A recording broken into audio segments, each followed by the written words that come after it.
Is good? Yeah. Sorry. At home, in my room, there's a desk. The desk is a plain, unimpressive sort of flat wooden desk with 4 gray, half plastic, half metal legs. It's a space I sit in every day to do my homework and study for tests, and I will admit the desktop itself is a bit cluttered. The desk as a whole was clearly assembled by someone who tried their best, but didn't really have that knack for construction projects, based on the fact that the desktop regularly wall holes atop its half-heartedly screwed-in legs, and further based on the fact that beside the desk sits an extra, identical 5th table leg. This poor little table leg's isolation from its brothers is what makes it stand out to me. So for some reason, whenever I get writer's block or find myself lost in a math problem, I pick up the leg and examine its structure. At one end is a flattened, rectangular metal sheet with 6 hole puncher-like holes, one in each corner, and another pair sitting closer to the rectangle center, as if to conform to 2 different desks.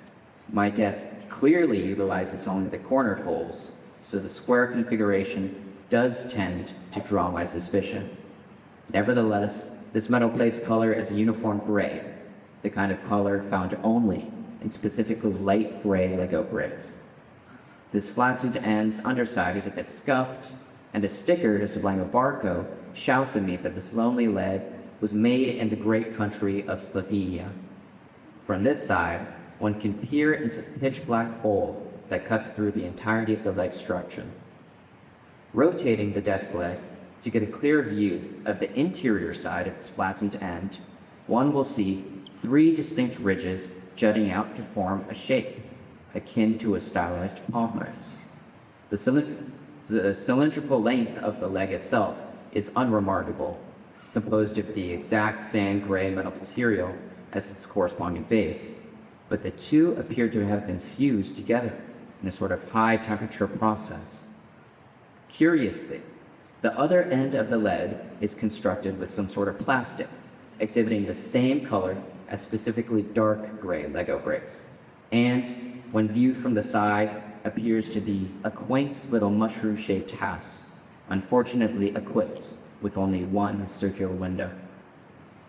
Every single one of those pieces I just described come together to make this menial, frankly quite useless table leg that permanently sits beside my workspace.